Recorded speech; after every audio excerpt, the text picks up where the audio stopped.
Bismillahirrahmanirrahim.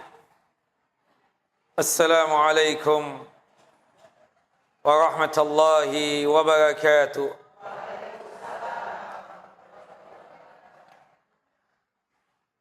Innal hamdalillah nahmaduhu wa nasta'inu wa nastaghfiruh wa na'udzu billahi min syururi anfusina wa min sayyiati a'malina. من يهد الله فلا مضل له ومن يضلل فلن تجد له وليا مرشدا أشهد أن لا إله إلا الله وحده لا شريك له وأشهد أن محمدا عبده ورسوله ولقد قال الله تعالى في القرآن العظيم يا أيها الذين آمنوا اتقوا الله حق تقاته ولا تموتن إلا وأنتم مسلمون وبعد وبشرح صدري ويسر لي أمري واحلل عقدة من لساني يفقهوا قولي اللهم انفعنا بما علمتنا وعلمنا ما ينفعنا وزدنا علما اللهم إنا نعوذ بك من زوال نعمتك وفجأة نقمتك وتحول عافيتك وجميع سخطك اللهم إنا نعوذ بك من جهد البلاء ودرك الشقاء وسوء القضاء والشماتة الأعداء اللهم إنا نعوذ بك من عذاب جهنم ومن عذاب القبر ومن فتنة المحيا والممات ومن شر فتنة المسيح الدجال إخواني وأخواتي في الدين أعزني وأعزكم الله. Bapak dan Ibu yang dimuliakan oleh Allahu Jalla wa'ala, Majlis Ta'lim At-Tahirah yang dalam lindungan dan penjagaan Allahu Jalla Jalaluh, melanjutkan kajian kita pembacaan Kitab Tauhid, kitab yang disusun oleh Al-Allama Al-Muhaddis Al-Faqih Muhammad bin Abdul Wahhab At-Tamimi rahimahullah rahmatan wasi'ah, yang dimana kita masuk pada pembahasan ma jaa fit tanjim. Ma jaa fit tanjim. Pembahasan tentang masalah ilmu perbintangan. Di sini Syekh rahimahullah rahmatan wasi'ah membawakan dua dalil, dua hujjah. Dua-duanya dari hadis Nabi sallallahu alaihi wasallam. Sebagai mukaddimah dari pembahasan ini, perlu diketahui Bapak dan Ibu yang dimuliakan oleh Allahu Jalla wa'ala, at-tanjim atau ilmu perbintangan secara umum itu terbagi menjadi dua bagian. Secara umum ilmu perbintangan menjadi dua bagian. Yang pertama adalah ilmu at-ta'thir. Ilmu at-ta'thir. At-ta'thir. Yang kedua adalah ilmu at-tasyir. Yang kedua adalah at-tasyir. Ilmu at-tasyir. Yang pertama at-ta'thir, yang kedua at-tasyir. Jelas Ibu-ibu? Yang pertama dulu, ilmu at-ta'thir. Ilmu at-ta'thir adalah memberikan pengertian bahwasannya gerakan-gerakan bintang baik bertemunya dengan bintang yang lain, baik bertemunya dengan bintang yang lain, atau terpisahnya dengan bintang yang lain, atau terpisahnya dengan bintang yang lain, atau gugusannya, artinya bertemu dan berpisah dengan gugusannya, atau munculnya itu bintang atau tenggelamnya itu bintang, koma, atau yang lainnya, dapat memberikan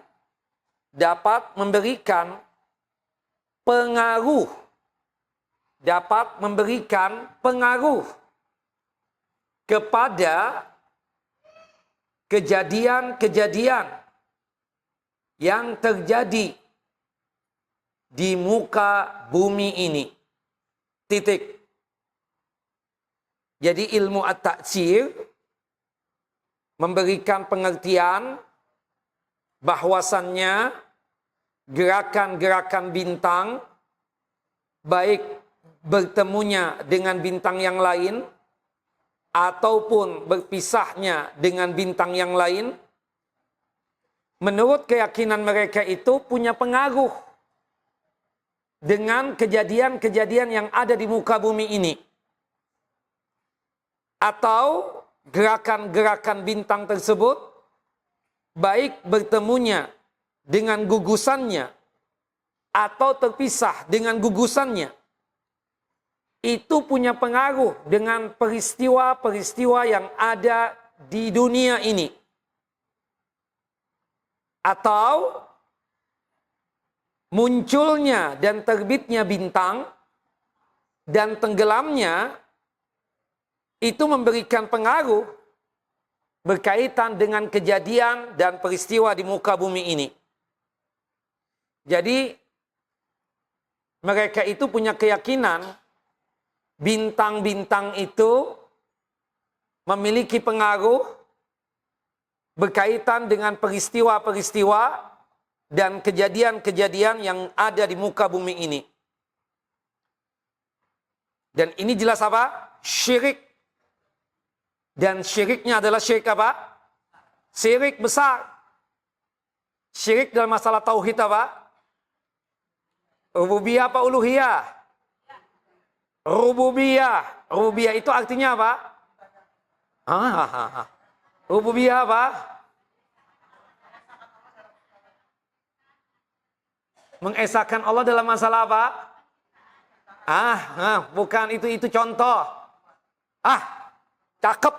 Ngam. Mengesahkan Allah Jalla wa'ala di dalam perbuatan Allah. Salah satu perbuatan Allah Jalla Jalaluh, Allah lah yang menakdirkan kejadian-kejadian yang ada di muka bumi ini. Allah juga yang menentukan peristiwa-peristiwa yang ada di muka bumi ini. Bukan bintang-bintang. Bukan planet-planet yang ada di angkasa sana. Bukan. Nah, ilmu at-ta'sir adalah ilmu tentang gerakan-gerakan benda-benda yang ada di langit,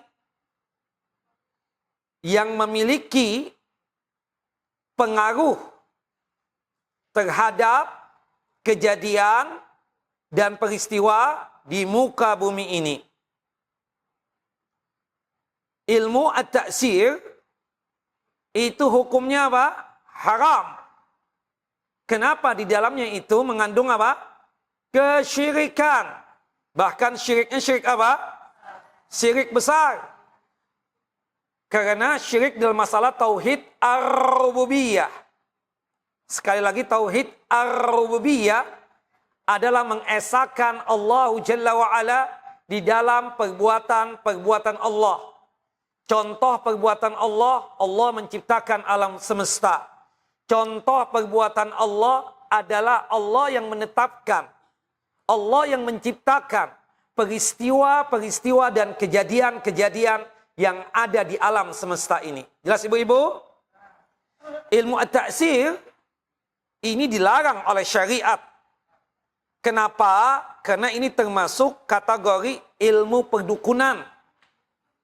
Termasuk apa? Kategori ilmu perdukunan. Bahkan termasuk ilmu sihir. Sebagaimana yang kita pahami, belajar ilmu perdukunan, ilmu sihir, hukumnya haram, dosa besar. Dan kalau dia mempraktekkan ilmu perdukunan dan ilmu sihir, berarti bisa membatalkan ketauhidan dia, keimanan dia, dan keislaman dia. Dalilnya, hadis yang sahih, yang dikeluarkan oleh Al-Imam Abu Daud, di dalam kitab sunannya, pada nomor hadis 3905, qala Rasulullah sallallahu alaihi wasallam, Rasulullah sallallahu alaihi wasallam bersabda, man iktabasa ilman minan nujumi iqtabasa syu'batan minas sihri zada ma zada. Barang siapa yang suka mempelajari sebagian dari ilmu nujum atau ilmu perbintangan, maka ia telah mempelajari bagian daripada ilmu sihir. Semakin bertambah ilmu nujum yang dia pelajari, semakin bertambah pula ilmu sihir yang dia pelajari.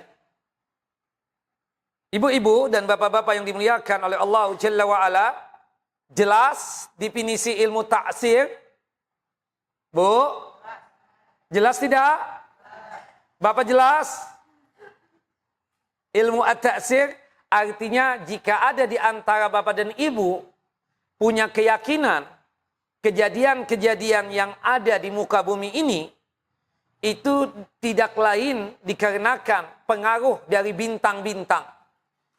Ibu-ibu dan bapak-bapak punya keyakinan misalnya bahwasannya bintang-bintang dan planet-planet yang ada di angkasa sana punya pengaruh berkaitan dengan kejadian dan peristiwa di muka bumi ini. Dan ini adalah ilmu haram. Ya, ilmu nujum haram. Kenapa? Dikarenakan ilmu ini ya masuk kategori ilmu perdukunan dan ilmu sihir. Dan di dalam ilmu nujum ini, yaitu ilmu at-ta'sir, ini di dalamnya ada kesyirikan. Dan syiriknya adalah masalah tauhid ar-rububiyah. Dan ini adalah syirik besar. Ibu-ibu dan bapak-bapak yang dimuliakan oleh Allah Jalla wa'ala, praktek ilmu at-ta'sir banyak sekali terjadi di tanah air kita ini. Makin marak sekali prakteknya. Menamai berbagai gugusan bintang dengan nama-nama tertentu. Lalu mengaitkannya dengan sifat kepribadian manusia. Padahal semua ini adalah kedustaan dan kebohongan. Bahkan khurafat. Oleh karenanya dapat dikatakan bahwa kepercayaan terhadap hal seperti ini dapat mencerdai dan mencacati tauhid seseorang. Seperti misalnya dilakukan oleh ibu-ibu ketika masih muda. 20 tahun yang lalu atau 30 tahun yang lalu suka membaca ramalan bintang. Bintang apa, Bu? Macam-macam sudah majalahnya dan korannya. Itu loh. Apa namanya ya? Kamu lahir kapan? Bulan ini. Berhubung kamu lahir bulan ini, bulan 4, bukan bulan 12, pasti kamu pemarah orangnya. Iya kan? Lalu dikait-kaitkan, bulan ini dapat apa ya kita ya? Oh ada nih, suami lagi baik banget bulan ini. Itu kan bintang apa namanya? Astagfirullah, lupa ya. Zodiak begitu. Dan apa nama bintang-bintangnya itu? Aries, Taurus, apa lagi? Nah, itu kan punya Leo dan punya keyakinan kan dia dengan membaca itu, oh bulan ini dapat ini, oh kejadiannya ada ini, ada itu dan seterusnya. Ini jelas syirik. Syirik besar ibu-ibu. Karena syirik dalam masalah tauhid apa? Ar-rububiyah. Ya, jelas. Bahkan para ulama mengatakan bahwa orang yang suka membaca ramalan bintang itu sama seperti dia mendatangi dukun. Karena ramalan bintang itu sendiri adalah praktek apa? Perdukunan. Orang yang mendatangi dukun masih ingat nggak? Kategorinya ada 3 kan? Yang pertama dalam rangka untuk membantah itu dukun. Atau memberikan nasihat. Oh ini tidak mengapa. Bahkan dianjurkan. Tapi ada yang datang sekedar iseng. Ingin tahu. Apa sih yang diomongkan oleh dukun? Hukumnya bagaimana? Haram. Salatnya selama 40 hari dan 40 malam tidak diterima oleh Allah Jalla wa'ala. Bahkan dalam hadis Nabi yang lain disebutkan 50 hari 50 malam. Meskipun ibu-ibu datang ke sana itu iseng. Sekedar ingin tahu. Termasuk menemani atasan dan bos kita. Jelas ibu-ibu? Kita nggak yakin dengan omongan itu dukun. Tapi iseng ikut ngantarkan juga atasan kita atau bos kita. Sama hukumnya. Salatnya selama 40 hari 40 malam tidak diterima. Sama dengan ibu zaman dulu 30 tahun yang lalu. Iseng baca majalah itu. Dilihat di belakang kan posisinya. Subhanallah, ada gambar apa, ada gambar binatang, ada gambar bintang-bintang, dan seterusnya itu. Nah itu iseng bu, saya nggak yakin Ustadz. Kata bapak dan ibu, saya nggak yakin. Tidak yakinnya ibu, tidak yakinnya bapak, tapi ikut serta membaca dan iseng untuk mengetahui apa sih isinya. Meskipun tidak jatuh ke dalam kekufuran, tapi itu dosa besar. Sampai-sampai apa? Sholatnya tidak diterima selama 40 hari dan 40 malam. Nah, yang ketiga yang berbahaya sekali itu. Datang ke dukun, peramal, paranormal. Dan dia yakin dengan apa yang dipatwakan oleh dukun. Dan dia praktekkan apa yang dipatwakan oleh dukun tersebut. Dia percaya banget. Maka ini jatuhnya apa? Kekufuran, bahkan bisa batal 2 kalimat syahadatnya, bisa batal keislamannya. Nah, kalau bapak dan ibu membaca itu, zodiak tadi itu, atau ilmu perbintangan itu ya, yang berkaitan dengan ini, Leo, bintang apa, dan macam-macam ya. Seperti itu. Apa nama bintangnya? Leo, apa lagi? Taurus, apa lagi? Aries. Ternyata ibu tidak hanya sekedar iseng, tidak hanya sekedar baca, tapi yakin juga, hati-hati bisa kufur. Kenapa kata para ulama, orang yang membaca ramalan itu, dia yakin dengan apa yang diramalkan, yang ada di dalam majalah berkaitan dengan ilmu nujum tadi itu, atau perbintangan tadi itu sama hukumnya seperti mendatangi dukun. Karena ramalan bintang itu sendiri adalah praktek perdukunan. Sebagaimana yang sudah kita jelaskan pada bab-bab sebelumnya. Maka ketika seseorang membaca ramalan bintang untuk sekedar tahu, itu berarti sama saja dia bertanya kepada dukun untuk sekedar tahu. Maka sholatnya selama 40 hari 40 malam tidak diterima oleh Allah Jalla wa'ala. Adapun jika seseorang dari kita membenarkan ramalan-ramalan bintang yang ada di majalah atau koran tersebut, maka sama saja dia membenarkan perkataan dukun, sehingga dia termasuk telah kufur kepada Allah Jalla wa'ala, dan kufur terhadap apa-apa yang diturunkan kepada Nabi kita Muhammad sallallahu alaihi wasallam. Nah, dari sini Bapak dan Ibu, kita sadar, kita paham bahwa tauhid adalah perkara yang apa? Sangat penting. Masalah tauhid itu tidak hanya sekedar berkaitan dengan kita menyembah kepada Allah Jalla wa'ala. Tidak hanya sekedar kita tersebut beragama Islam. Tidak hanya sekedar ya orang itu jatuh kepada kekufuran karena beragama selain Islam. Tapi tauhid itu luas sekali. Salah satunya berkaitan tentang masalah apa? Ilmu nujum ini. Jelas ya? Dan ilmu nujum itu maksudnya apa? Ilmu at-ta'sir tadi. Dia punya keyakinan bintang-bintang tadi itu punya pengaruh berkaitan dengan kejadian-kejadian terhadap diri kita dan kejadian-kejadian yang ada di muka bumi ini. Dan ini kita katakan apa? Syirik. Ya.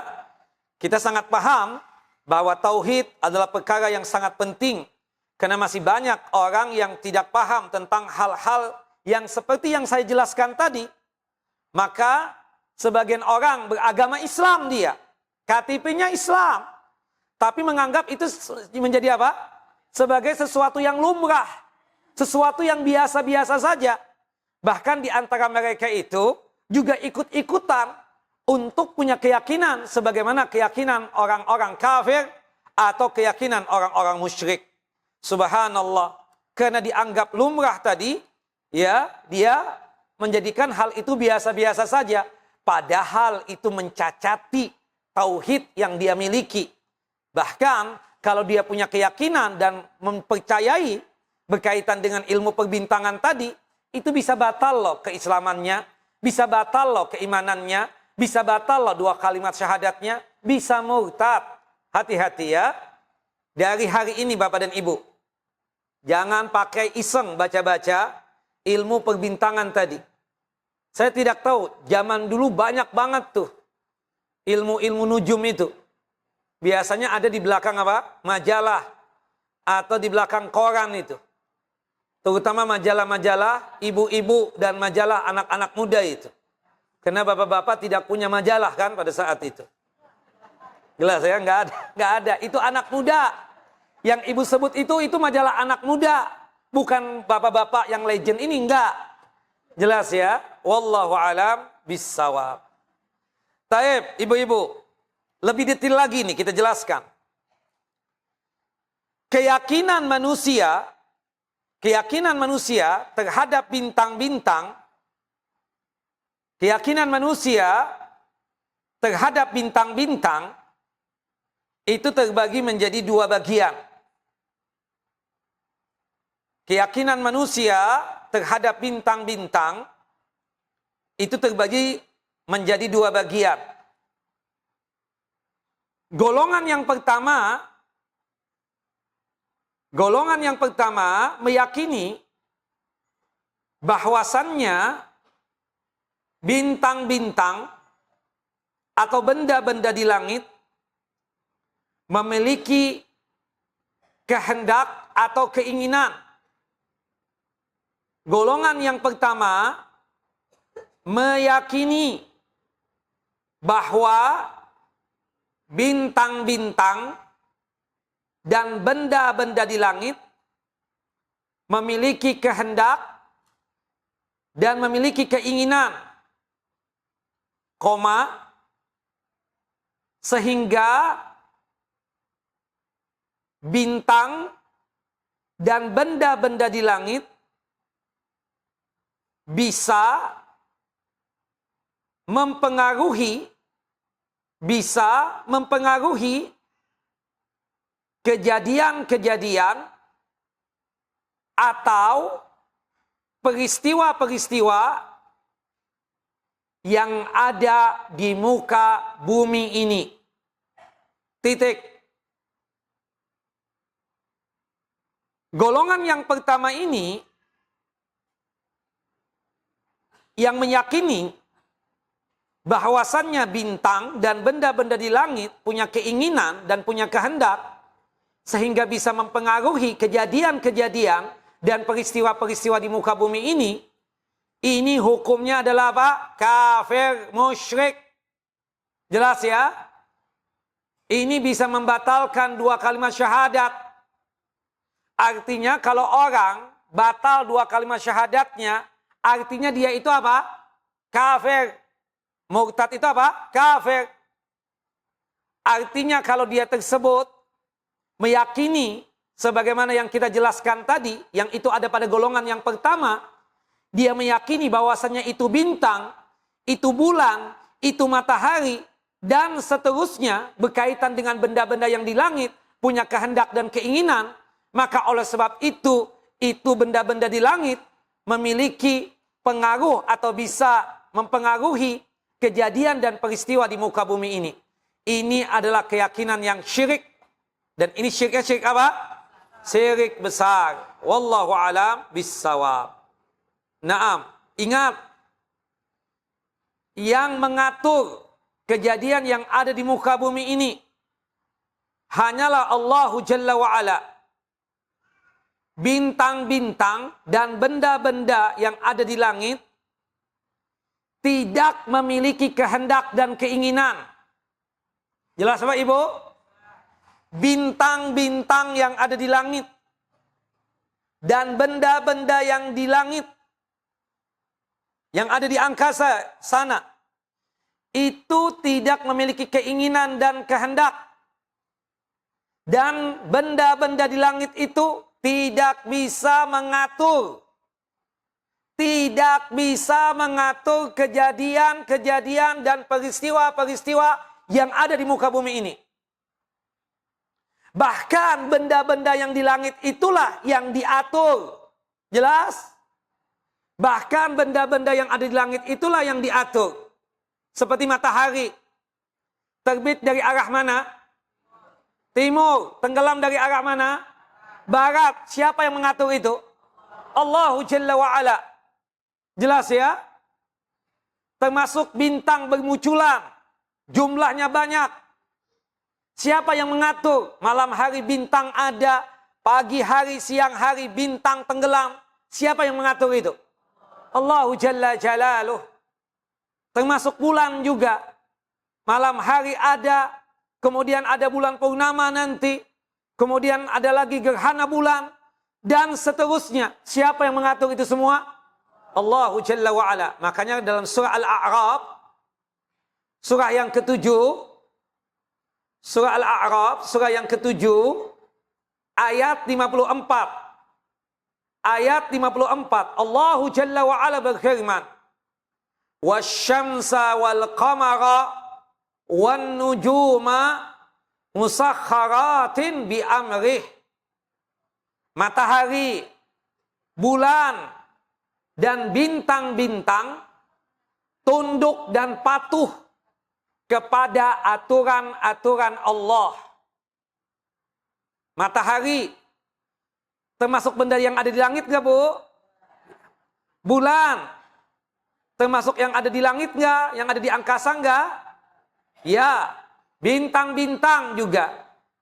Tunduknya matahari, bulan, dan bintang-bintang itu kepada apa? Kepada aturan-aturan Allahu Jalla wa'ala. Dan itu dikuatkan dalam surah Yasin. Ayat 40. Surah Yasin, surah yang ke-36 ya? Sahih? Coba lihat dulu. Yakin Bu? Surah Yasin surah keberapa? 36. Ayatnya 40.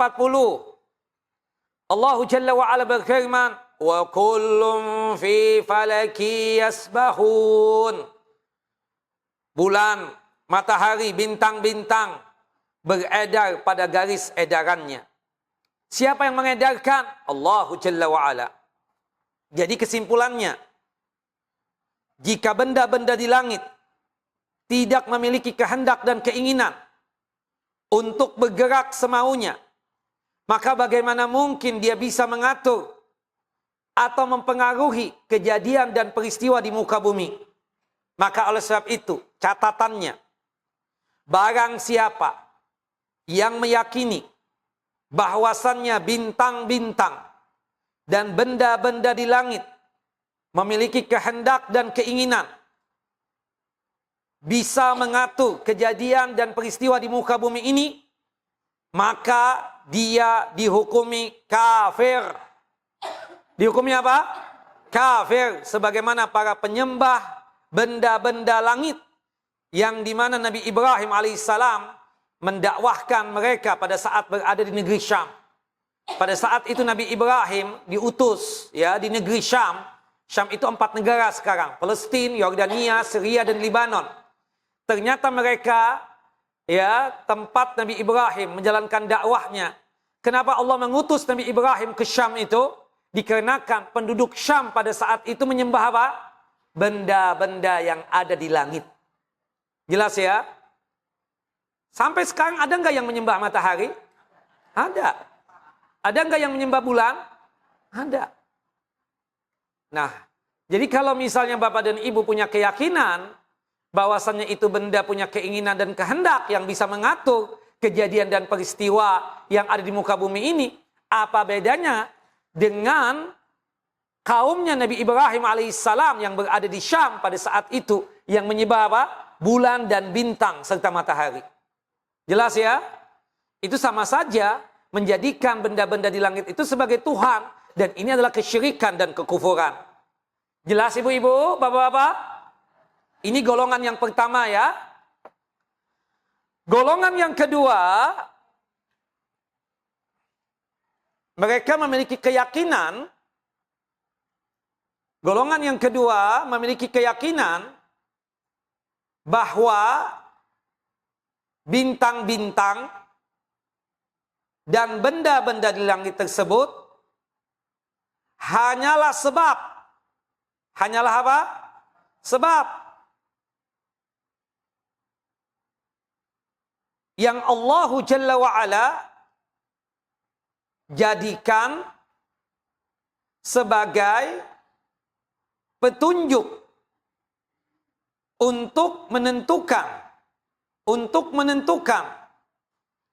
peristiwa-peristiwa dan kejadian-kejadian yang ada di muka bumi ini. Sekali lagi, golongan yang kedua memiliki keyakinan bahwasannya bintang-bintang dan benda-benda yang ada di langit hanyalah sebagai sebab, yang dimana Allah Jalla Jalaluh jadikan bintang dan benda-benda di langit tadi sebagai apa? Petunjuk untuk menentukan peristiwa-peristiwa dan kejadian-kejadian yang ada di muka bumi ini. Seperti contoh, ada golongan yang kedua ini meyakini bahwa bintang tertentu menandakan akan terjadinya kejadian ini. Bintang itu adalah sebagai tanda akan munculnya peristiwa itu. Nah, bagaimana hukumnya ya? Kalau di antara kita itu punya keyakinan yang menentukan peristiwa di muka bumi ini, mereka punya keyakinan tetap Allah. Cuma bintang-bintang tadi, bulan dan matahari itu cuma sebagai sebab. Yang menentukan tetap Allah Jalla wa'ala. Seperti omongan kita ya. Oh, ada bintang ini nih. Berarti ada kejadian ini nih. Oh, bulan begini nih. Berarti ada peristiwa ini. Nah, itu kan sebab. Yang menentukan mereka juga punya keyakinan. Allah yang menentukan itu semua. Ini cuma sebagai ya tanda atau menandakan akan terjadinya peristiwa ini. Atau jika muncul bintang itu menandakan akan terjadi kejadian itu. Maka golongan yang kedua ini dihukumi ya syirik besar. Yang seperti ini hukumnya sama dengan perdukunan. Jelas ibu-ibu? Ya, artinya perdukunan, mengira-ngira, oh muncul bintang ini. Pasti apa? Akan terjadi kejadian ini. Muncul bulan ini. Berarti akan terjadi peristiwa itu. Ini hukumnya sama seperti orang yang datang ke dukun. Ya, sama dengan apa? Maaf. Orang yang seperti ini hukumnya apa? Sama seperti dengan perdukunan. Dan ini termasuk apa? Syirkul akbar atau syirik besar. Jelas ya? Nah, dua keyakinan ini, dua golongan ini, ya, ini dua-duanya salah. Yang pertama tadi jelas, ya, kekafiran dan kesyirikan. Kalau yang kedua ini, masih muslim dia. Tapi dia dianggap melakukan apa? Syirik besar. Ini adalah dua keyakinan seseorang terhadap bintang-bintang. Yang keduanya tidak diperbolehkan. Kenapa? Karena termasuk syirkul akbar, syirik besar. Maka meskipun seseorang tidak menjadikan sebagai Tuhan bintang-bintang tersebut, meskipun orang itu tidak menjadikan bulan itu sebagai Tuhannya, meskipun dia tidak menjadikan matahari itu sebagai Robnya, sebagai Tuhannya, akan tetapi dia itu meyakini bahwa bintang-bintang tersebut memiliki pengaruh tentang kejadian dan peristiwa di masa depan atau yang ada di alam semesta, maka hukumnya sama seperti seseorang yang percaya kepada dukun. Jelas ibu-ibu? Ini ilmu apa namanya? At-ta'tsir. Jelas ya? Bapak-bapak jelas? Ilmu at-ta'tsir? Perlu diulang lagi? Tidak perlu. Jelas ya? Ilmu apa namanya tadi, Bu? At-ta'tsir. Jika ada di antara ibu punya keyakinan bahwasanya bintang dan benda-benda di langit punya keinginan, punya kehendak yang bisa berpengaruh ya terhadap kejadian dan peristiwa di muka bumi ini. Bahkan dia itu yang mengatur peristiwa dan kejadian yang ada di muka bumi. Ini adalah apa? Kekufuran, kafir, murtad, batal dua kalimat syahadatnya. Karena dia melakukan apa? Kekufuran dan kesyirikan. Syiriknya bahkan syirik besar. Jelas ibu-ibu? Bapak jelas? Yang kedua, ilmu at-tasyir. Ilmu apa, Bu? At-tasyir. Nah, ilmu at-tasyir ini adalah sebuah ilmu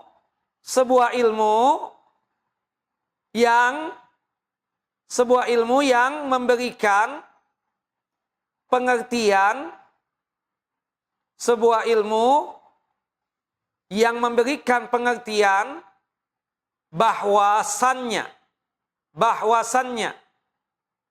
lokasi bintang-bintang yang ada di langit bisa membantu untuk menunjukkan arah. Bisa membantu untuk apa? Menunjukkan arah. Dan bisa membantu untuk menunjukkan musim tertentu. Untuk menunjukkan musim tertentu. Jadi bisa berfungsi untuk menunjukkan arah. Bisa juga berfungsi untuk menunjukkan musim tertentu. Koma. Serta tidak ada kaitannya. Serta tidak ada kaitannya dengan kejadian dan peristiwa yang ada di muka bumi ini. Jelas ibu-ibu? Hukum ilmu at-tasyir kita katakan hukumnya itu adalah boleh. Hukumnya apa? Boleh. Ya. Sebagaimana yang Allah Jalla wa'ala firmankan di beberapa ayat. Yang pertama adalah surah Yunus. Surah Yunus, surah yang keberapa? Ke-10. Yang pertama ayat yang kelima. Surah Yunus ayat yang keberapa? Kelima. Kemudian surah An-Nahl. Surah An-Nahl surah yang ke-16. Ayatnya pun juga ayat 16. Surah An-Nahl ayat 16. Kemudian surah Yasin. Surah yang ke-36. Surah yang keberapa? 36. Ayatnya 39 dan 40. Ibu-ibu, dari semua, maaf, saya ulangi ya. Surah Yunus ada 2 ya, ayat 5. Kemudian surah An-Nahl ayat ke berapa? 16. Surah Yasin 39 dan 40. Dari semua ayat ini adalah dalil bahwasannya benda-benda di langit yang menciptakan siapa? Allah. Dengan aturan yang tidak berubah sama sekali. Di antara bintang dan bulan serta matahari ada yang berulang setahun sekali. Ada juga yang beberapa tahun sekali. Akan tetapi periode peredaran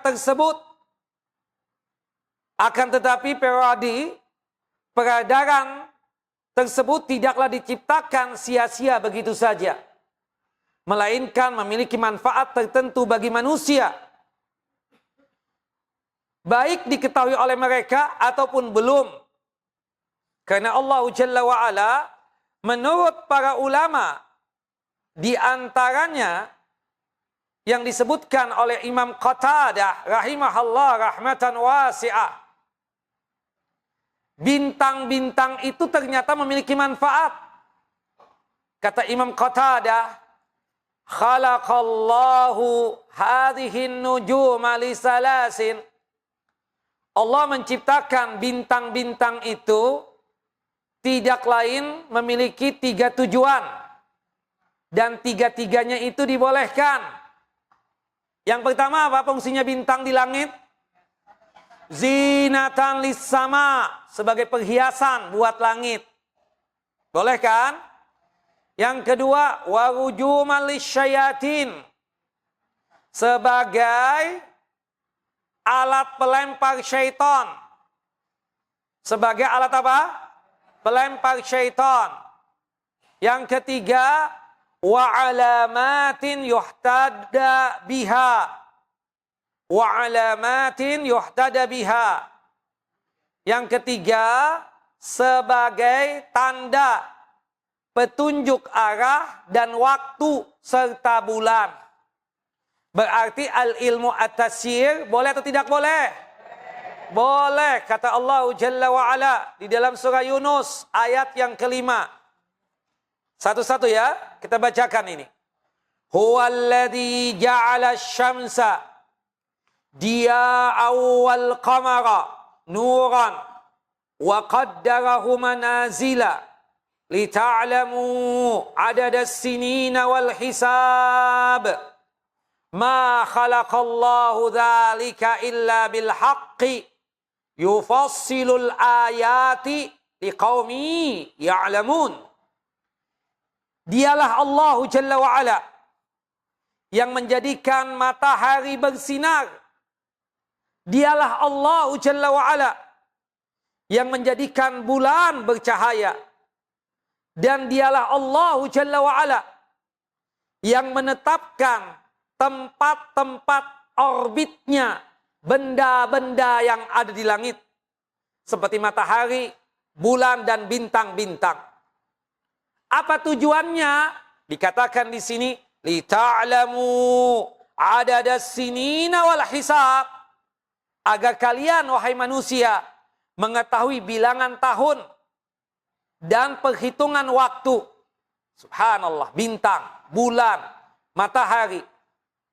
Makanya, kalau tanggalan Masehi, itu menghitungnya dengan cara apa? Matahari apa bulan? Matahari kan?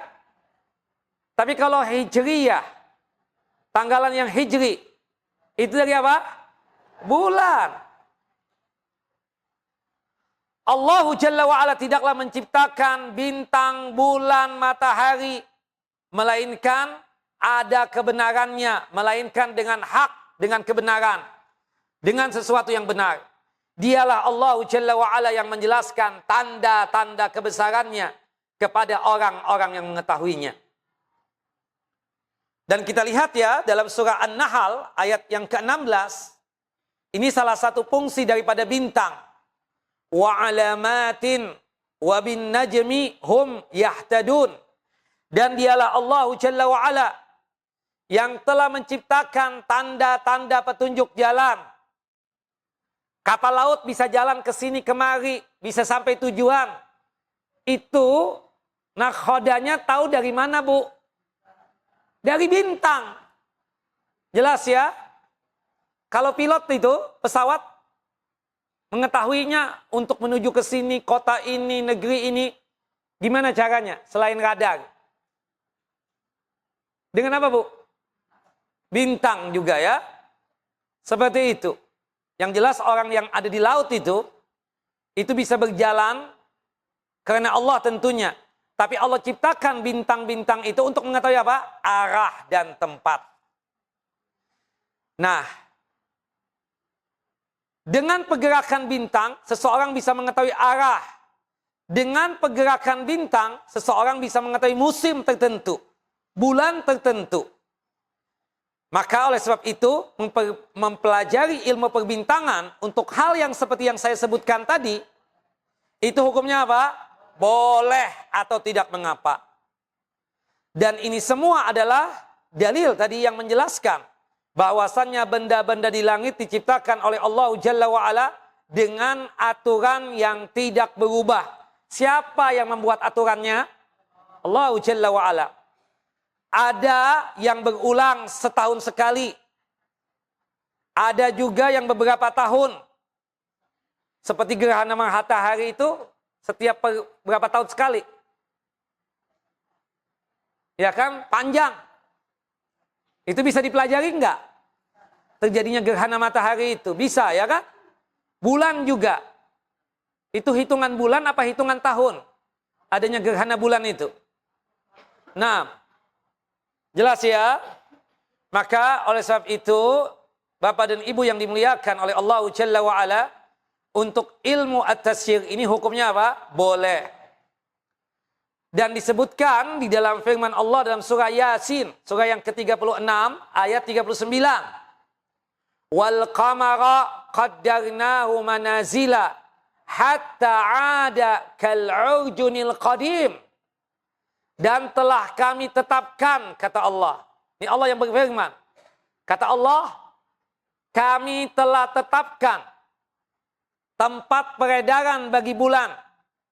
Sehingga setelah ia sampaikan, setelah ia sampai ya, setelah bintang-bintang tadi, atau bulan tadi, sudah berada di tempat peredaran yang terakhir, kembalilah ia seperti bentuk tandan yang tua.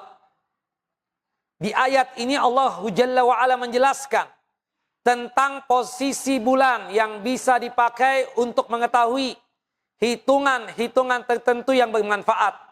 Maka muncullah tanggalan apa? Hijriyah. Jelas ibu-ibu? Nah, di sini juga disebutkan ya, pada surah Yasin ayat 40, wa kullum fi falaki yasbahun. Bulan, matahari, bintang, masing-masing beredar pada garis edarnya. Untuk tujuan apa? Lita'lamu adadas sinina wal hisab. Agar kalian mengetahui bilangan tahun dan perhitungan waktu di setiap bulannya. Peredaran atau rotasi atau revolusi benda-benda langit akan tetap sebagaimana mestinya. Hingga akhirnya Allah Jalla wa'ala merubah aturannya ketika tiba apa? Hari kiamat. Allah merubah aturannya sendiri. Seperti nanti yang terjadi di hari kiamat. Matahari itu terbitnya dari arah mana? Barat. Ya, itu siapa yang bikin peraturan itu? Allah Jalla wa'ala. Tapi sementara ini, Allah telah membuat aturan main untuk bulan, untuk bintang, untuk matahari. Mereka beredar sesuai dengan edarannya.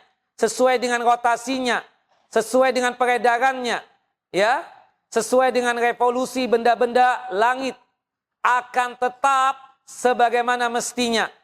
Terus sampai nanti datang ya yang namanya akhir zaman, yang dimana pada saat itu nanti ketika matahari terbit dari arah barat, ya pada saat itu nanti tidak ada seorang pun yang sudah menyebutkan nama Allah. Nama Allah pun terlupa di lisannya. Jelas ya? Berarti menunjukkan sebentar lagi apa? Kiamat terjadi. Karena sebelum terjadinya kiamat, Allah Jalla wa'ala mengutus angin. Yang dimana angin itu akan mewafatkan manusia-manusia yang beriman kepada Allah Jalla wa'ala. Meskipun imannya sebesar anak semut sekalipun. Jadi yang mendapatkan kiamat, runtuhnya langit, pecahnya bumi, kemudian gunung-gunung itu berterbangan, yang mendapatkan kaum muslimin apa kafirin? Orang kafir. Muslim sudah tidak ada lagi ketika terjadinya apa? Hari kiamat tersebut. Wallahu a'lamu bissawab. Jadi kesimpulannya, ilmu perbintangan ada yang boleh, ada yang tidak boleh. Yang tidak boleh yang mana Bu namanya? At-ta'sir. Sedangkan yang boleh namanya apa? At-tasyir. Wallahu alam bissawab. Sekali lagi, at-tasyir itu adalah pengertiannya mengetahui lokasi bintang-bintang untuk membantu menunjukkan arah dan untuk menunjukkan ya musim tertentu, serta tidak ada kaitannya dengan kejadian-kejadian dan peristiwa yang ada di muka bumi. Ini namanya ilmu apa Bu? At-tasyir. Wallahu a'lamu bissawab. Naam. Nah, disebutkan oleh Al-Imam Qatadah rahimahullah rahmatan wasi'ah. Allah menciptakan bintang itu ada hikmahnya. Ada tujuannya. Dan disebutkan di dalam Al-Quran, manfaat daripada bintang-bintang itu ada 3. Yang pertama, Allah Jalla Jalaluh menjadikan bintang itu sebagai apa? Hiasan. Kehadiran bintang-bintang serta benda-benda langit lainnya di langit menjadikan langit semakin indah. Bukan begitu? Tentunya ini semua karena siapa? Allah. Allah ingin memberikan keindahan bagi para makhluknya, khususnya manusia. Sebagaimana yang Allah firmankan di dalam surah Al-Muluk. Ayat yang kelima. Walaqad zayyana as-samaa'a ad-dunya bimasabih. Dan sesungguhnya kami telah menghiasi langit-langit dengan apa? Bintang-bintang. Dengan benda-benda yang ada di langit. Kemudian dalil yang kedua atau tujuan yang kedua adalah sebagai pelempar syaitan. Sebagai apa? Pelempar syaitan, alat pelempar syaitan. Bintang-bintang itu Allah ciptakan adalah sebagai alat pelempar syaitan. Ya. Sebagaimana yang juga disebutkan di dalam surah Al-Muluk juga ya. Ya. Dan juga disebutkan di dalam surah Jin ayat 8 sampai 9. Surah Jin ini surah yang ke-72 ya. Ayatnya 8 sampai 9. Dalam surah Al-Muluk juga disebutkan ya. Ayat keberapa Bu? Kalau surah Jin, surah yang keberapa? 72. Ayatnya berapa? 8 dan 9. Maksud saya, sebagai pelempar syaitan juga ada dalam surah Muluk bukan? Ya. Wa rujuman lisyayatin. Ayat berapa Bu? Hah? Kelima juga. Walaqad zayyana as-samaa'a ad-dunya bimasabiha. Hah?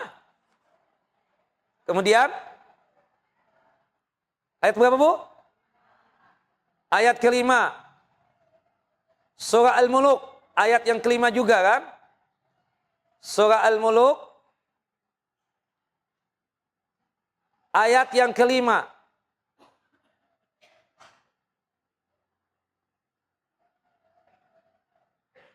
Yang dimana Allah Jalla Jalaluh berfirman. Ya. Walaqad zayyana as-samaa'a ad-dunya bimasabiha wa ja'alnaha rujuman lisyayatin wa a'tadna lahum 'adzabas sa'ir. Nah, di dalam surah Al-Mulk ini, ya, ayat yang kelima disebutkan ya, dua manfaat penciptaan bintang itu. Yang pertama, tidak lain sebagai hiasan untuk apa? Untuk langit. Yang kedua, sebagai alat pelempar buat syaitan. Sebagai alat apa? Pelempar buat syaitan, ya, sebagai alat pelempar buat syaitan. Itu ada pada surah Al-Mulk ayat yang keberapa? Kelima. Naam. Taib. Walaqad zayyana as-samaa'a ad-dunya bimasabiha wa ja'alnaha rujuman lisyayatin. Taib, Ibu-ibu. Naam. Kemudian selanjutnya surah Al-Mulk itu surah yang keberapa? 67 ya? 67. Nah, 67. Taib, termasuk juga surah Jin. Surah yang ke-72. Ayatnya 8 sampai 9. Allah menjelaskan bahwasannya fungsi bintang-bintang itu sebagai apa? Sebagai alat pelempar buat syaitan. Naam. Wa anna lamasna as-samaa'a fawajadnaha muli'at harasan syadidan wa syuhuba. Dan sesungguhnya kami bangsa jin telah mencoba mengetahui rahasia langit, maka kami mendapatinya penuh dengan penjagaan yang kuat. Ya, kami mendapati, kata bangsa jin, kami mendapati langit-langit itu memiliki penjagaan yang sangat kuat dan sangat ketat. Dan kami mendapati panah-panah api yang dilemparkan untuk kami. Nah, berarti menunjukkan apa? Fungsi bintang untuk apa? Sebagai alat pelempar syaitan. Naam. Wa anna kunna naq'udu minha maqa'ida lis-sam'i faman yastami'il ana yajid lahu shihaban rasada. Dan sesungguhnya kami, bangsa jin, dahulu, sebelum diutusnya Nabi Muhammad. Sebelum diutusnya Nabi Muhammad. Dulu kami pernah menduduki beberapa tempat yang ada di langit. Untuk apa? Mencuri berita-berita yang ada di langit. Ya. Tetapi sekarang ini, ketika diutusnya Nabi Muhammad SAW, ya, kami tidak bisa lagi mencuri apa? Informasi-informasi yang ada di langit. Bahkan kami menjumpai panah-panah api yang selalu mengintai kami untuk membakar kami. Nah, ini fungsi yang keberapa? Yang kedua, ya. Para ulama mengatakan bahwa bintang yang digunakan untuk melempar jin tidaklah keluar dari edarannya, melainkan hanya percikan api dari bintang tersebut. Jadi bukan bintangnya yang jatuh, ya. Jadi itu cuma sekedar apa? Apinya saja, percikan api dari bintang tersebut. Jelas, Ibu-ibu? Yang ketiga fungsinya sebagai tanda-tanda suatu arah atau tanda-tanda suatu musim. Fungsi yang ketiga dari bintang sebagai apa? Tanda untuk suatu arah dan tanda untuk suatu musim. Dalilnya, Ustaz. Pertama surah Al-An'am. Surah yang ke-6 ayat 97. Surah Al-An'am ayat 97. Allah Jalla wa Ala berfirman, "Wa huwa alladhi ja'ala lakumun nujuma litahtadu biha fi dhulumatil barri wal bahri." Dan dialah Allah Jalla wa Ala yang menjadikan bagi kalian bintang-bintang agar kalian menjadikannya sebagai petunjuk di tengah kegelapan malam, baik di daratan maupun di lautan. Maka oleh sebab itu, untuk kita yang di sekarang ini, ya, kita mengenal adanya kompas. Sedangkan orang dulu kenal nggak dengan kompas itu? Tidak, kan? Orang-orang zaman dahulu itu tidak memiliki kompas untuk menunjukkan arah, sehingga mereka menggunakan apa? Gugusan-gugusan bintang tertentu sebagai apa? Petunjuk arah. Tentunya ini adalah ilmu yang Allah Jalla wa'ala berikan kepada orang-orang terdahulu. Kalau sekarang lebih gampang. Ya, dengan adanya kompas, itu sudah mengarahkan kita kepada sesuatu, ya kan? Kalau zaman sekarang juga lebih mudah kalau kita di mobil ya, di daratan, dengan adanya apa? GPS itu. Wallahu a'lam bissawab. Disebutkan juga dalam surah apa? An-Nahl. Surah An-Nahl, surah yang ke-16, ayat 16. Wa alamatin wa bin najmi hum yahtadun. Dan tanda-tanda yang Allah Jalla wa'ala berikan di muka bumi. Dan dengan bintang-bintang mereka menjadikannya sebagai apa? Petunjuk. Jelas ya ibu-ibu? Nah maka sebagai penutup ya, ini yang dikatakan oleh Al-Imam Qatadah. Perkataan Qatadah atau Imam Qatadah yang dinukil oleh Imam Bukhari, ini sebenarnya hanya sebagian saja. Perkataan Imam Qatadah rahimahullah yang lengkap diriwayatkan oleh Al-Khatib dalam kitab An-Nujum. Lanjutan dari perkataan Imam Qatadah itu adalah sebagai berikut. Wa inna unasan jahlatan bi amrillahi ta'ala qad ahdatsu fi hadhihi nujumi kihanatan.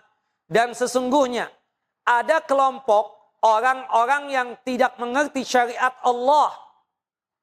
Ya, ada sekelompok orang, ada segolongan orang yang mereka itu tidak mengerti syariatnya Allah, tidak paham Al-Quran dan Sunnah, telah membuat ilmu perdukunan dengan bintang-bintang ini, yang disebut dengan ilmu apa? Ilmu An-Nujum.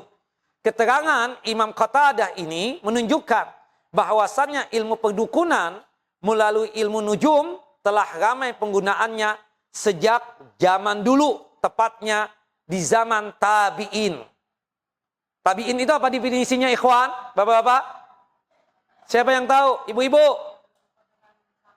Orang Muslim berjumpa dengan sahabat Nabi dan meninggalnya dalam kondisi apa? Islam. Seseorang yang beriman kepada Allah, seseorang yang beriman kepada Rasulullah, beragama Islam, berjumpa dengan para sahabat, ya, dan mereka meninggal juga dalam kondisi Islam. Itulah siapa? Tabi'in. Taib, ibu-ibu yang dimuliakan oleh Allahu Jalla wa'ala.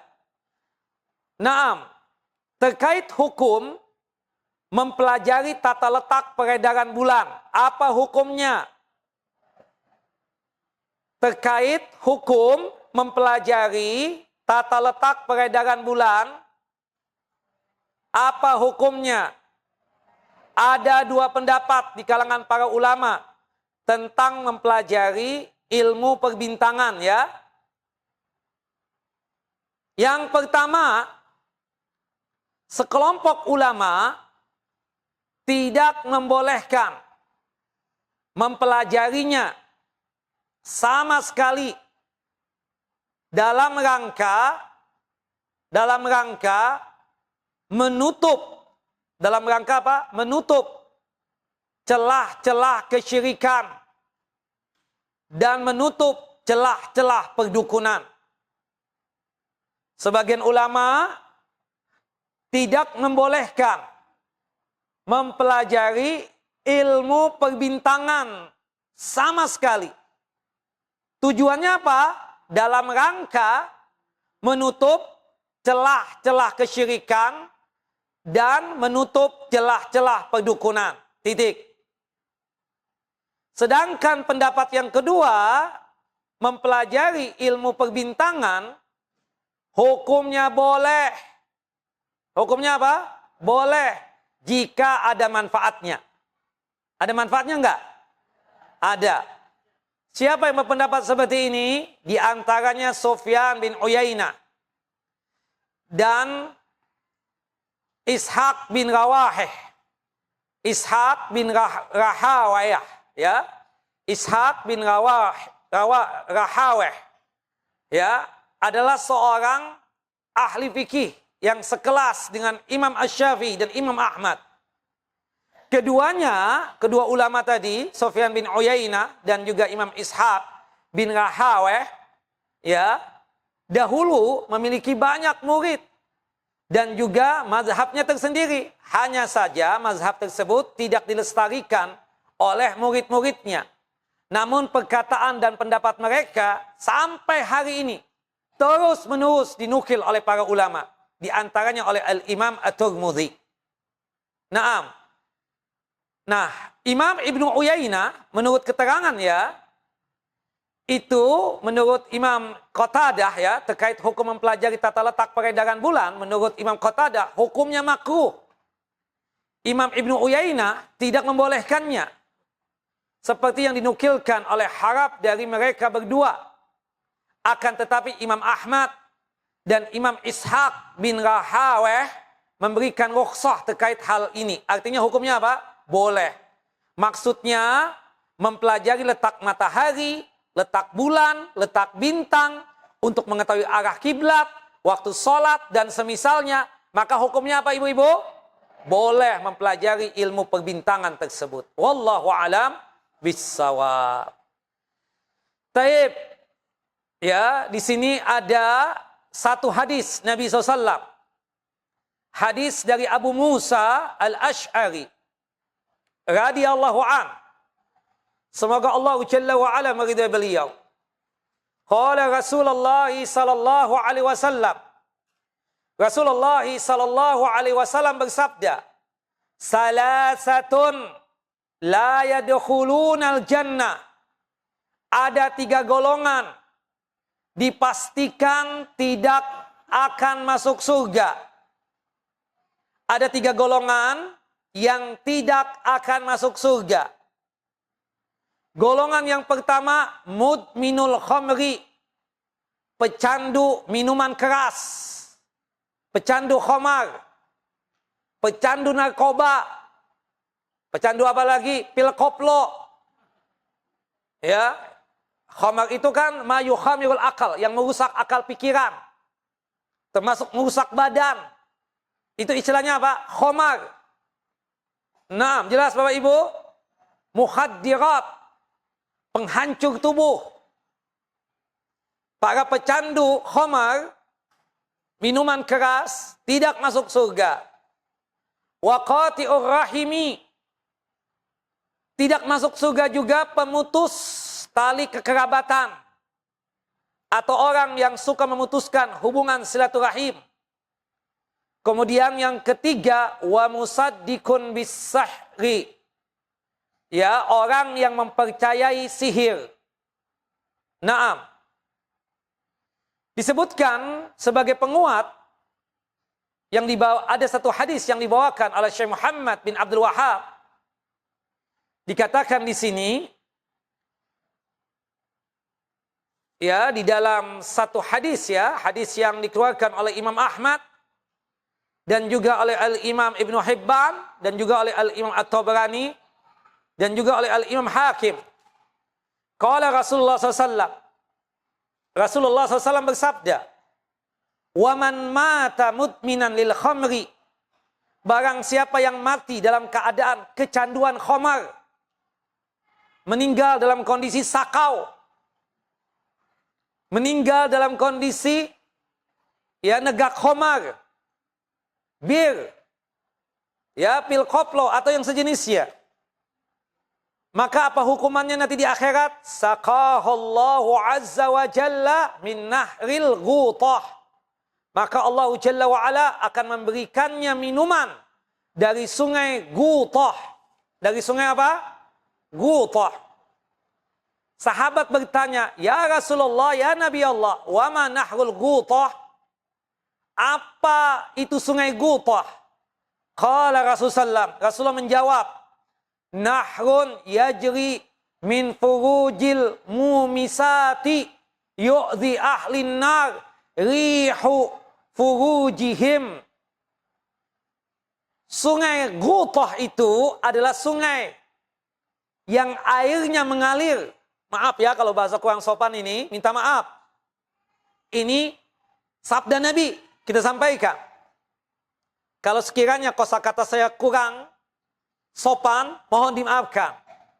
Yang disebut dengan sungai Ghutah adalah sungai yang airnya mengalir dari kemaluan para wanita penzina. Sungai yang airnya mengalir dari kemaluan para pelacur, para wanita penzina, yang baunya, Allahu Akbar, yang bau kemaluannya itu menyiksa para penduduk neraka. Na'udzubillah min dzalik. Nabi menyebutkan tentang 3 orang yang terancam masuk ke dalam neraka ini atau tidak akan masuk surga, yaitu pecandu khamar, pemutus silaturahim, dan orang yang membenarkan sihir. Sebab hadis ini dimasukkan dalam bab ini karena telah disebutkan oleh Syekh Muhammad bin Abdul Wahab bahwa ilmu perbintangan itu bagian daripada apa? Ilmu sihir. Naam. Jelas Bapak dan Ibu? Wallahu a'lamu bissawab. Nah, ini sebagai tambahan ilmu, hati-hati yang suka khamar, hati-hati para pemutus silaturahim. Ya, ancamannya apa? Tidak masuk surga. Ancamannya apa? Masuk neraka. Wallahu a'lamu bissawab. Baik, selesai kita dari bab ini ya, yaitu berkaitan tentang masalah ilmu nujum atau ilmu perbintangan.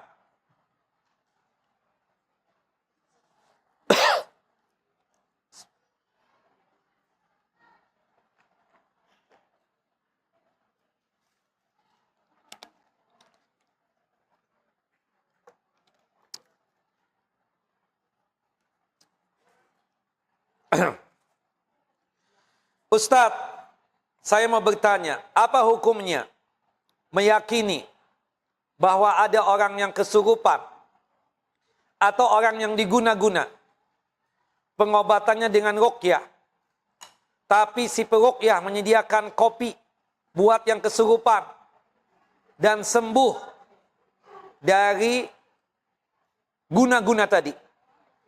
Orang yang kesurupan tersebut suara dan tenaganya berbeda banget sebelum kesurupan. Ibu-ibu, nanti kita akan belajar tentang nusrah. Mudah-mudahan bulan depan ya. Saya sempat menyinggung ya nusrah itu. Nusrah itu mengobati orang yang diguna-guna atau disihir dengan cara sihir lagi. Dengan cara apa? Sihir. Ya, nusrah itu artinya apa? Mengobati orang yang terkena apa? Sihir, kita katakan seperti itu. Itu juga disebutkan di dalam pembahasan di kitab Tauhid kita ini. Namanya apa? Nusrah. Ya, nusrah. Jadi nusrah itu adalah halus sihri anil mashur. Melepaskan sihir dari orang yang terkena sihir. Nusrah itu ada 2. Ada nusrah dengan cara yang syar'i, mengobati orang yang terkena sihir atau guna-guna. Ya, dengan cara yang syar'i, artinya dengan ruqyah yang syar'i, itu dibolehkan. Ada lagi nusrah dengan cara sihir. Nah, ini yang tidak dibolehkan. Termasuk tadi itu orang, dia mengasihkan kopi, yang memerintahkan itu siapa tuh? Pasti dia minta bantuan apa? Jin dan syaitan. Seperti itu. Makanya nusrah dengan sihir itu, ya, itu tingkatannya ada macam-macam. Yang pertama, orang yang tersihir datang kepada penyihir. Lalu sang penyihir dengan bantuan syaitan menginfokan kepada orang yang tersihir bahwa buhul-buhul sihir tersebut diletakkan di lokasi tertentu. Termasuk tadi yang diguna-guna, dia tanya buhul-buhulnya di mana. Kemudian dia suruh tuh, ya, kata jinnya, aku suka kopi. Tolong aku minta kopi ya, disediakan kopi pahit dan seterusnya. Itu yang nyuruh siapa? Jin. Jelas ya? Nah, jadi pengobatan yang seperti ini jelas salah ya. Tidak syar'i. Jadi kita menggunakan nusrah, mengobati orang yang terkena sihir, itu dengan ruqyah yang syar'i. Atau dengan obat-obatan yang syar'i. Atau doa-doa yang diperbolehkan. Wallahu a'lamu bissawab. Jelas Bapak Ibu? Nah, jadi yang dilakukan oleh orang tadi itu, Itu bukan apa? Bukan syar'i ya. Ngasih kopi tadi itu. Nah, ibu-ibu yang dimuliakan oleh Allahu Jalla wa'ala. Pertanyaan yang kedua.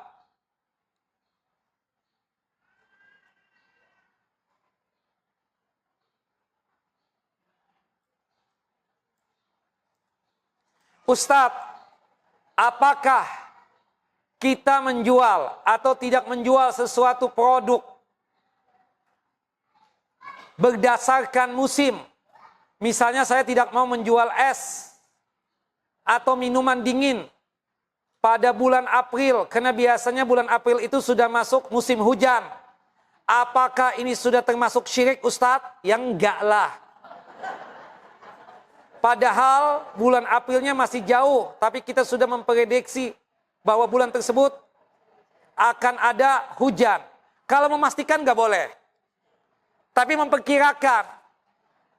Kayak misalnya nih, kakak atau ibu umroh bulan apa nanti?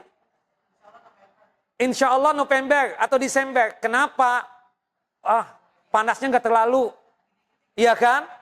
Aku bulan ini aja deh, Januari aja. Kenapa? Sudah mulai agak adem. Wajar nggak? Itu kan perkiraan. Bisa jadi ditanya, Sat, di mana Sat? Lagi di Mekah. Ya, insya Allah besok ke Madinah. Gimana? Katanya panas banget ya? Enggak panas juga. Berarti perkiraan kita salah kan? Tapi kebiasaannya berdasarkan apa? Kebiasaan. Itu nggak ada masalah. Cuma yang tidak boleh itu apa? Memastikan. Kalau berkaitan dengan jualan, kita katakan nggak ada masalah. Seperti misalnya yang punya 4 musim. Subhanallah. Kan ada musim winter, musim dingin. Jualannya apa? Jaket dong, pakaian yang tebal. Wajar dong, kalau misalnya itu jaket dijual di musim panas, mungkin ada yang beli, tapi kebanyakan nggak beli. Ini kan sesuai dengan perkiraan. Yang beli pun juga turis biasanya. Orang-orang sana nggak mau membeli. Ngapain? Nggak dimanfaatkan juga. Kan seperti itu. Wajar nggak seperti itu ibu-ibu? Apakah termasuk syirik? Tentu tidak. Ini sesuatu hal yang wajar. Wallahu alam bissawab. Ya, kita memperkirakan. Bahkan tanya-tanya. Saat kalau Januari itu panas nggak? Nggak terlalu panas sih. Sudah mulai masuk ya. Agak adem seperti itu. Cuma nggak adem banget. Nanti adem banget tuh nanti bulan ini, ya misalnya bulan apa? Bulan Maret, bulan April, nah itu mulai itu misalnya kan. Nah itu kita katakan sesuai dengan apa? Kebiasaan, dan itu bukan apa? Bukan syirik. Wallahu a'lam bishawab. Jelas ibu-ibu? Ustadz, dulu kami belum tahu kalau ilmu perbintangan yang tidak boleh diyakini tentang nasib tidak menjadikan kami berdosakah? Nah, artinya nih, si ibu ini tidak paham. Rupanya suka membaca ramalan bintang. Hari ini baru tahu bahwasanya membaca itu tidak boleh juga. Salatnya selama 40 hari, 40 malam tidak diterima oleh Allah Jalla Jalaluh. Apakah ketidaktahuan kami itu mengakibatkan salat kami juga rontok dan gugur? Kita katakan Allah Jalla wa'ala baru menghukumi kita, mengazab kita jika kita sudah paham. Kalau kita tidak mengerti, ya kita katakan insya Allah ma'fu, dimaafkan oleh Allah Jalla wa'ala. Nah sekarang ini kita sudah tahu, hendaknya apa? Ditinggalkan. Kata Allah, wa ma kunna mu'adzibina hatta naba'asa rasula. Wa ma kunna mu'adzibina. Dan tidaklah kami ini akan mengadab satu kaum sampai kami mengutus ya kepada kaum tersebut seorang rasul. Artinya sudah sampai ilmu padanya. Jelas Bapak Ibu? Nah, itu yang disebutkan di dalam Al-Quranul Karim. Taib. Yang lalu ya kita katakan cukup dengan taubatan nasuha. Kemudian karena ketidaktahuan tadi, insya Allah tidak dihukumi dosa oleh Allahu Jalla wa'ala. Karena Allahu Jalla wa'ala mengadab satu kaum itu kalau sudah sampai ilmu padanya, tapi dia tidak menjalankan ilmu tersebut. Wallahu a'lam. Ustadz mau tanya, Saya mau bertanya, kalau kita mau menikahkan anak, menurut orang tua harus diperhatikan bulan baiknya, hari baiknya. Itu termasuk syirik enggak Ustadz? Apa wetonnya? Weton ya? Syirik enggak Bu? Ya, syirik jelas sudah itu. Kalau misalnya ini bikin kawinan bulan ini aja deh, akhir Desember atau setelah Idul Fitri. Kenapa Bu? Nah, karena kita banyak yang datang nanti, kita bisa ngundang teman-teman, kerabat, karena musim liburan. Boleh nggak begitu? Boleh. Makanya kan kalau berkaitan dengan, maaf, kawinan itu hari Sabtu atau hari Ahad. Atau mungkin Jumat. Kenapa nggak bikin Senin sih? Selasa, Rebu. Ya Allah, saya nggak bisa datang, saya kajian di MT At-Tahirah. Kan begitu. Maaf ya Bu, maaf Bu, aku nggak bisa datang. Kenapa sih Sat? Hari Selasa, apalagi Selasa keempat, saya nggak bisa datang. Nah, jadi kita bikin hari Sabtu, hari Ahad, supaya orang lain bisa datang kan? Seperti itu. Kerabat, keluarga bisa kumpul, karena itu hari libur, bukan begitu? Dan itu nggak mengapa. Tapi kalau ditarik dengan, dikaitkan dengan tanggal lahirnya, wetonnya loh, bahasanya dia ya, bahasanya mereka itu, ya, itu kita katakan salah. Semua hari baik. Semua hari apa? Baik. Wallahu a'lam bissawab. Ustaz, apa hukumnya mengucapkan selamat ulang tahun? Ulang tahun, tahu kan? Happy birthday to you. Acara ulang tahun nggak boleh Bu ya? Tidak boleh, apalagi sampai niup lilin. Jadi ceritanya kan tiup lilin kenapa? Karena api itu menurut mereka lambang penyelamat. Ya kan seperti itu. Nah, yang itu tidak boleh. Yang kedua tidak bolehnya apa? Menyerupai orang kafir. Man tasyabbaha biqaumin fahuwa minhum. Man tasyabbaha biqaumin fahuwa minhum. Barang siapa yang menyerupai satu kaum, maka dia termasuk kaum itu sendiri. Oh enggak Ustaz, kita enggak ulang tahunan, kita enggak happy birthday-an, milad Ustaz, milad. Sama aja pakai bahasa Arab. Sama. Ulang tahun bahasa kita, bahasa Indonesia. Happy birthday, bahasa Inggris. Kemudian milad pakai bahasa Arab. Untuk itunya aja, barakallah ya. Iya, barakallah fi umrik dan seterusnya. Aduh, sama aja sebenarnya. Untuk menutupi kamuflase doang ya. Seperti itu. Wallahu a'lam bishawab. Yang jelas ulang tahunan. Tapi Ustadz, kemarin ingat nggak Black Forest yang saya kirimin itu? Itu ulang tahun saya. Loh, makanannya kita katakan halal kan Black Forest? Dan saya tidak minta loh Bu. Ibu yang kirim makanan itu. Saya nggak tahu ibu bikin ulang tahunan. Kalau ibu bikin ulang tahunan saya ingatkan. Nggak boleh itu kan? Subhanallah. Tapi saya dapat kiriman itu. Saya makanlah. Black Forest halal nggak? Sama dengan hukum misalnya tahlilan, haulan, atau maulitan dan seterusnya. Ustadz dikirimin juga makanan-makanan itu. Ada kapsah, nasi mandi. Saya nggak datang ke acaranya. Makanan salah nggak? Nggak ada salahnya. Subhanallah. Kalau kita buang mubazir nggak Bu? Mubazir. Kita makanlah. Makanan itu kita katakan mubah, halal ya kan? Acaranya yang nggak benar. Acaranya yang tidak boleh. Itu kita katakan. Jelas ibu-ibu? Sama dengan ulang tahun tadi. Acaranya yang tidak benar. Ya, makanannya nggak ada yang salah di situ. Wallahu a'lam bishawab. Ada nasi goreng, ada soto, ada ketoprak. Ya halal semuanya.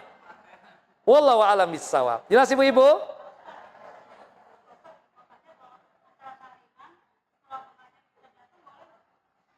Kalau misalnya nggak ada hubungan dengan kita, nggak usah datang. Tapi kalau keluarga kita atau bestie kita yang susah banget untuk dinasehati, belum dapat hidayah, supaya tidak ada masalah dengan kerabat dan keluarga kita datangnya setelah acara selesai. Atau datangnya sebelum acara mulai. Pagi-pagi udah datang kita. Kenapa? Nanti malam aku nggak bisa hadir. Tapi kalau dia sudah paham juga kita memang begitu sikapnya, omongkan aja. Kayak Ustadz nih, ibu yang bikin acara. Bu maaf Bu ya, aku nggak bisa datang. Kenapa sih Ustaz? Nggak boleh, dilarang oleh Nabi. Jelas ya? Kan anak aja ngomong kita begitu. Seperti itu. Nah, jadi kita katakan, kita ingin keluarga kita itu sama seperti kita. Jelas ya? Makanya menyampaikan dakwah itu ada tekniknya. Ada caranya. Subhanallah, kita nggak mungkin membombardir orang itu. Sholat aja masih on and off, Ustaz. Subhanallah. Kita tegur ini langsung, waduh, kayaknya berat. Nah, kita pakai cara tuh. Jelas ya? Tapi kita nggak ikut acaranya. Kita nggak ikut acaranya, apalagi menyetujui acaranya. Sama sekali tidak. Cuma teknisnya saja. Wallahu a'lam bissawab. Jelas ya? Nah, begitu kira-kira Bu ya.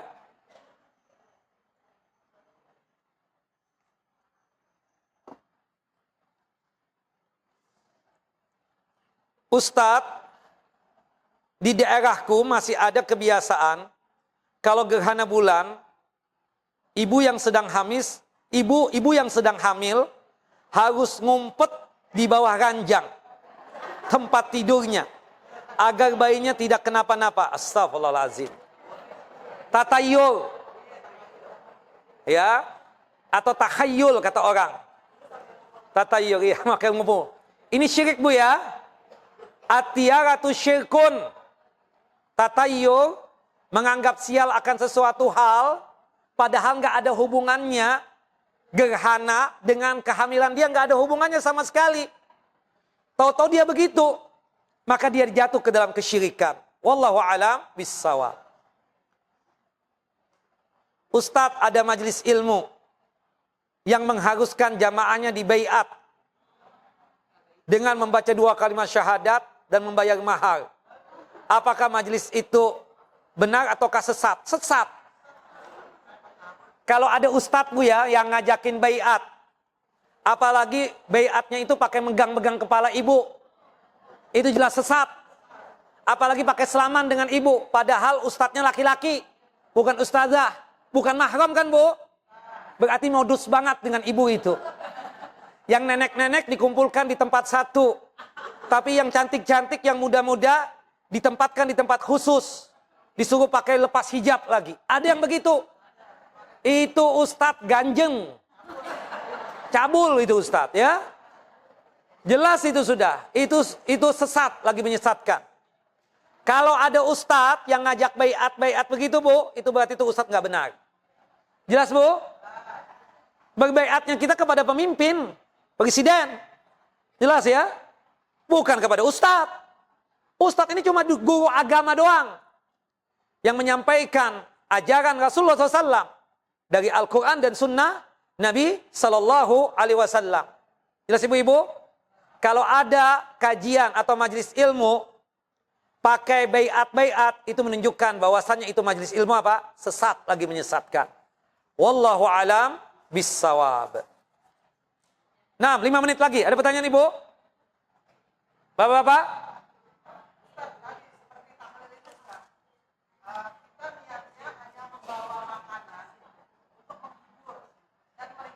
Jangan dikhususkan pas ada acaranya. Pagi-pagi datang bawa makanan.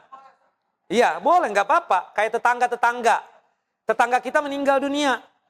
Kita bawa makanan misalnya, berbok-bok. Bukan menghususkan di acaranya. Acaranya nanti malam kan? Kakak atau ibu bawanya itu siang, makan siang misalnya. Atau makan sore. Kan seperti itu. Bukan pas waktu acara. Untuk keluarga yang berduka. Atau bisa jadi ada tamu di situ dari keluarganya yang dari luar kota atau satu kota juga dengan dia. Kita sendiri pun boleh. Kita misalnya sebagai ustadz bertakziah. Karena itu dekat dengan kita. Bahkan mungkin itu keluarga kita. Atau mungkin teman dekat kita. Kita kadang kan lama tinggal di situ. Duduk-duduk di situ. Bahkan disodorkan minuman. Bukan begitu? Boleh nggak kita minum? Boleh, nggak ada masalah. Sat, makan dulu deh Sat. Baru pulang. Oke, kita makan. Nah, makanan itu rata-rata dibawakan oleh tetangga-tetangga. Atau kerabat-kerabatnya yang kaya-kaya. Bolehkah kita makan di situ? Nggak apa-apa. Cuma bikin acara khusus. Kemudian kita nimbrung juga di situ. Itu yang nggak benar. Jadi kita menghadiahkannya pas memang bukan acaranya. Pagi. siang misalnya. Jelas ibu-ibu? Kalau misalnya pas acaranya, berarti kita mendukung dong acara itu. Wallahu alam bissawab. Dan kita bilang kan, kita sudah kasih kirim tadi pagi atau siang. Malam kita nggak kirim lagi, wajar nggak? Wajar. Nah besok kirim lagi pagi atau siang. Dia mintanya malam, oh nggak bisa, yang bikin cuma pagi. Lontong sayur kan? Kalau lontong sayur dimakan malam hari, takutnya perut gangguan nanti. Apalagi sudah ibu-ibu legend begini. Kan begitu, wallahu alam bissawab. Begitu kira-kira. Kan kita bisa berhilah, bisa beralasan kan Bu? Tanpa harus ya menyakitkan hati orang itu. Kan seperti itu. Wallahu alam. Tapi ibu-ibu, ada yang lain? Bapak?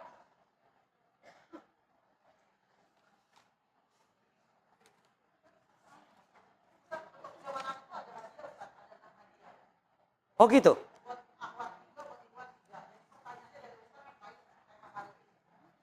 Ibu sebutkan pembagian ilmu perbintangan. Siapa yang bisa jawab? Sebutkan, ada 2 tadi. Siapa angkat tangan? Ya. Silakan, ya.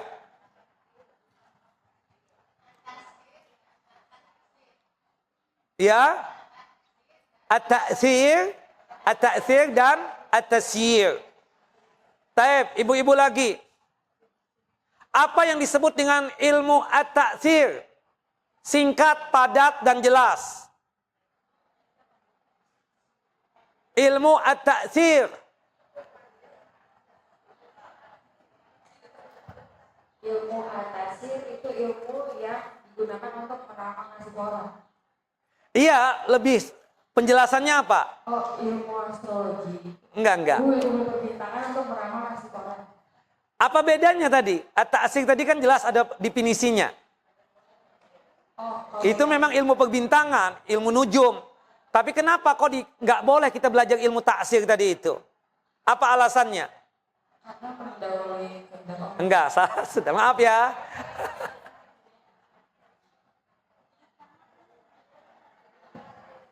Apa Ustaz, ilmu at-ta'thir yang hukumnya loh, menyalahi kehendak Allah. Itu doang? Enggak, salah. Jadi enggak paham ibu-ibu. At-ta'thir. Ada keyakinan di situ. Ilmu at-ta'thir yaitu pengertian bahwasanya gerakan-gerakan bintang baik bertemunya dengan bintang yang lain atau berpisahnya dengan Ya, itu definisinya ya. Yang paling bisa memahami ilmu at-ta'thir itu tidak boleh apa? Kita meyakini, ada seseorang meyakini bahwa bintang-bintang dan benda-benda yang ada di langit itu memiliki apa? Kehendak dan keinginan yang bisa mempengaruhi. Bisa mempengaruhi apa? Kejadian-kejadian dan peristiwa-peristiwa yang ada di muka bumi. Itu loh maksudnya. Itu syiriknya di situ kan? Ya udah, salah juga. Enggak panjang. Tapi itu benar apa? Ya, secara definisi benar. Enggak apa-apa kita benarkan ya. Nenek-nenek kesian. Nah.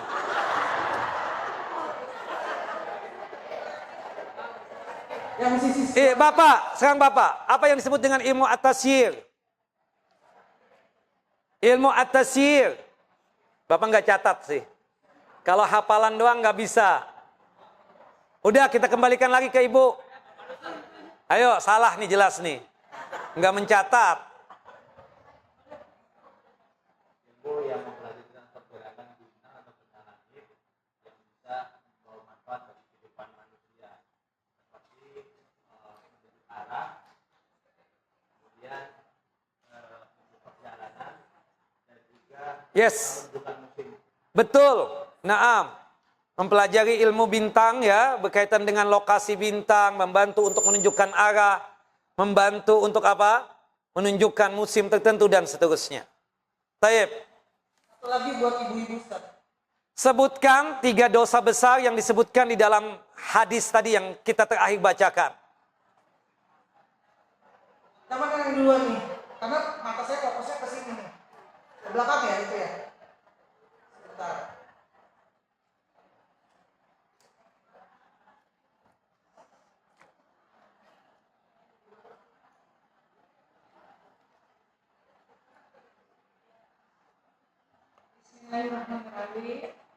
apartemen kamar, terus pecandu narkoba, Sama dong. Hah? Salah. peminum keras, kamar, pemutus silaturahim, orang yang percaya sihir. Yes. Bapak-bapak. Ibu-ibu 3 udah ya? Bapak-bapak, sebutkan